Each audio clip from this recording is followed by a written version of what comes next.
Pessoal, boa tarde. Bem-vindos aí ao quarto bimestre, né? Quanto tempo que a gente ficou aí, né?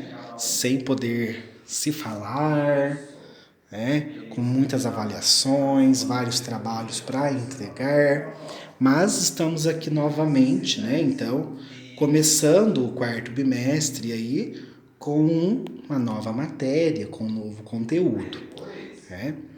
E o tempo nosso não para, né, gente? Vamos dar continuidade. Aqui no quarto bimestre nós vamos começar, né, com o gênero textual narrativo. Eu já trabalhei com vocês no presencial alguns textos narrativos, nós já fizemos algumas leituras, inclusive lemos vários livros, né, pertencentes a esse gênero, vários contos, né? Agora aqui eu vou estar trabalhando com vocês, né, a estrutura desse texto, tá? Então, pessoal, para começar o texto narrativo, todo mundo já sabe, né, que é uma história, é um tipo de é um gênero textual no qual nós temos uma história que é narrada por alguém, contada por alguma pessoa. Por isso dá-se então, né, o nome de texto narrativo, tá? A principal característica é que alguém conta essa história, né? Ele é narrado. Por isso nós chamamos de texto narrativo, tá? E nós vamos começar então pelo conto. O conto é um tipo de texto narrativo de fato imaginário e fictício. Imaginário porque usa da imaginação de alguém, tá? Uma imaginação no qual o narrador que conta a história não está contando uma verdade, sim uma ficção, algo, né, que está fora da realidade, certo? Esses textos narrativos, gente, eles são padronizados quando nós temos os elementos que fazem parte, então, deles, né? No caso aqui do conto, depois nós vamos estudar as crônicas e por aí vai, né? Mas focando no conto, então nós vamos elencar aqui os principais elementos do texto narrativo. Nós temos o narrador, que é a pessoa que conta a história, certo? Esse narrador nós temos ele de dois tipos. Narrador observador, ele apenas observa, o observar está inserido na sua imaginação, a história acontecida, tá? Mas ele não faz parte dela, ele não participa dessa história. Ele apenas observa, ele está de longe vendo todos os fatos acontecer, né? Ele está detalhando todos os fatos, né? Da história, mas ele se mantém neutro, ele não tem uma participação, né, inserida aí, né, nesse contexto. O espaço é onde a ação se passa, tá? Que lugar que acontece essa história. O narrador, o observador, ele descreve com detalhes o espaço, o local, por onde circulam todos os personagens, tá? E nós temos também, gente, o narrador que participa da história, narrador personagem, né? Já que eu vou entrar aqui nos personagens, eu explico com mais detalhes para vocês, mas ainda estou falando do narrador e do espaço.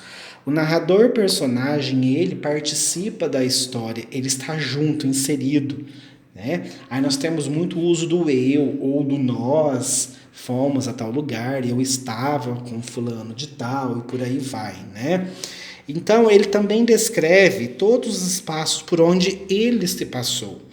Porque geralmente ele acaba se tornando o personagem principal da história, que eu vou entrar aqui com vocês, tá? Mas personagem, quem são essas? São as pessoas que participam da história. Nós temos os personagens principais, né, que é em torno deles que toda a história se desenvolve. Esses personagens principais, a gente percebe que eles sempre vão lidar com um conflito, né? Eles vão se dar com uma situação em um determinado tempo, que é quando essa ação vai se passar, e em um determinado espaço. E quando nós temos um narrador personagem?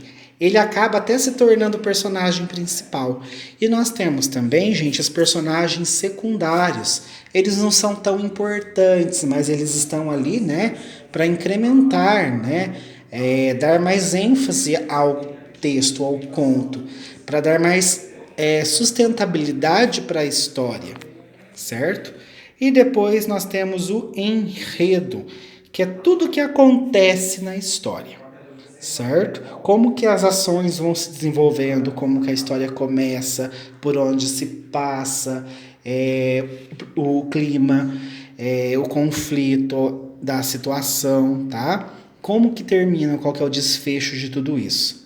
Então aqui, pessoal, para falar melhor do enredo com vocês, né, eu trouxe para a gente o que está proposto lá no caderno Aprender Sempre, do 6º ano, na página 4, o conto Maria Angula, certo? Então, para falar desse enredo, que é os momentos da narrativa, nós devemos saber que todo enredo ele tem uma situação inicial, tá? Esse conto, pessoal, eu vou falar de uma forma sintetizada, tá, para vocês, e vocês vão ler depois, né, que a proposta é que vocês leiam e respondam depois as questões referentes ao conto. Mas se vocês prestarem atenção nessa análise, vai facilitar para vocês.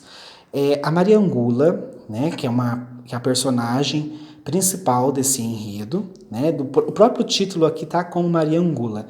Ela era uma jovem que gostava de causar intrigas, né, por toda a vizinhança. Ela fazia fofoca, causava discórdia de cá e de lá, mas ela tinha um namorado, né? Mas ela nunca se preocupou em aprender a fazer as coisas de casa, aprender os afazeres domésticos de casa. Só que um determinado dia ela vai se casar. Então a situação inicial desse conto se dá pelo casamento de Maria Angula. Aí ela vai se deparar com um conflito. Por quê? Ela não se preocupou em aprender a fazer os afazeres domésticos, certo? Então, qual que é o conflito que ela se depara? Ela não sabia cozinhar e precisou de ajuda. E essa ajuda ela vai pedir para quem? Para a cozinheira da vizinha. E o que ela fazia? Ela causava intriga entre toda a vizinhança, né? Aí a gente entra no clímax, né? Toda ajuda que ela recebia, ela falava que sabia, ela não queria ficar por baixo da história. É então que a cozinheira vai resolver dar a ela uma lição, tá? Vou deixar vocês curiosos em relação a essa lição, tá? Vocês vão ter que ler lá no conto para saber o que acontece, certo? Que a gente tem o clímax da história, né? A cena principal, né, desse conto aí está aqui, né? Quando a cozinheira ela pede ajuda para um prato específico, porque todo prato que o marido pedia ela não sabia fazer. Então ela ia buscar ajuda, ela pedia ajuda. E toda ajuda que ela recebia, ela falava que já sabia, tudo para ela era fácil. Ela não admitia que ela necessitava dessa ajuda. Então o clímax ele vai se dar na ação em que a cozinheira vai resolver dar a ela uma lição. Isso aqui vocês vão ter que ler para saber o que acontece, tá? E o desfecho? Como que termina essa história? Maria Angula vai até ao cemitério para fazer o prato que a cozinheira ensinou. Fazer o prato não, pegar os ingredientes, tá, gente? Pegar os ingredientes. Eu não vou falar quais são, né? Vocês vão ter que ler. Pegar os ingredientes para fazer o prato, então, aí, que a cozinheira ensinou, certo? Pessoal, deu para entender aqui, né? Acredito eu, os elementos que fazem parte do texto narrativo e o enredo, né? A ação, como que se dá, então, esse percurso do texto narrativo. Vocês vão, então, fazer as atividades propostas lá no material de apoio de vocês, tá? E me encaminhar lá pelo meu contato, pelo WhatsApp ou pelo meu e-mail, certo? Eu estarei lá dentro do cronograma do estabelecido, né? Para atender vocês, certo? É só vocês entrarem em contato E então, desde já, bons estudos.